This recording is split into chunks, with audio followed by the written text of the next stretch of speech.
নমস্কার, সবাই কেমন আছেন? সকাল সকাল ঘুম থেকে উঠে ঠাকুরের জন্য ফুল তুলে নিলাম। তারপরে ঘরে গিয়ে এখন এই ফুলগুলো দিয়ে ঠাকুরকে সুন্দর করে সাজিয়ে গুছিয়ে পূজা দিব।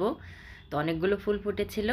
তারপরে এই যে পুজো দিতে আসলাম, আগরবাতি মোমবাতি জ্বালিয়ে নিলাম। আমার ঠাকুর সাজানো হয়ে গেছে, ফলমূলও কেটে নিছি। তারপরে এখন আমি ঠাকুরকে আসমন করে নিব। আসমন আসমন আসমন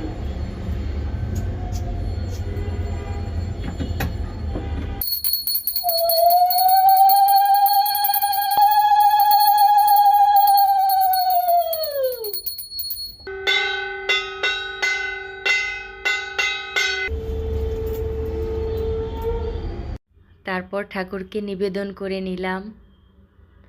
তো এই তো নিবেদন করা হয়ে গেছে আর আমার পূজা দেওয়াও হয়ে গেছে। আজকে গাছে অনেকগুলো ফুল ফুটেছিল, সবগুলো ফুল দিয়েই ঠাকুরকে সাজিয়ে গুছিয়ে পূজা দিলাম। খুবই ভালো লাগলো। তো আজকের পূজাটা কেমন লাগলো সবাই কমেন্ট করে জানাবেন। তারপরে এই তো প্রসাদ উঠাতে চলে আসছি।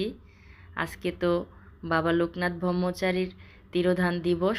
ওখানে আবার আগরবাতি মোমবাতি জ্বালিয়ে পূজা করব, তাই মন্দিরে চলে যাব এখন। তো এই যে মন্দিরে চলে আসছি। এখানে আগে আগরবাতি মোমবাতি জ্বালিয়ে নিলাম, তারপরে বাবা লোকনাথের পূজা করব এখানে। তো এখানে আবার আমাদের মহাদেব বাবাও আছে। তো অনেকেই পূজা করতেছিল এখানে।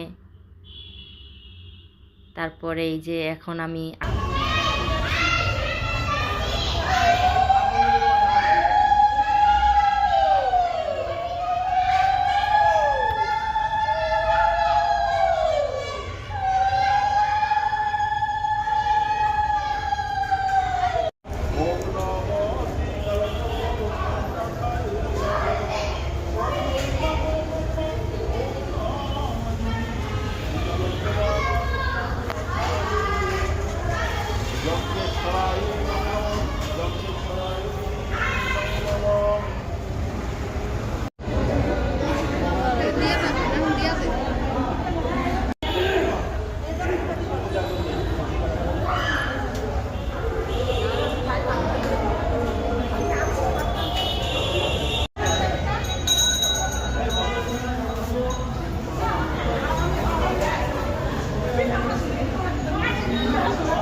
তো এই তো সবার পূজা করা হয়ে গেছে। আর ওখানে ওই যে সবুজ লাল শার্ট পরা আপনাদের দাদা কথা বলতেছিল। তো জয় বাবা লোকনাথ, সবাইকে ভালো রেখো।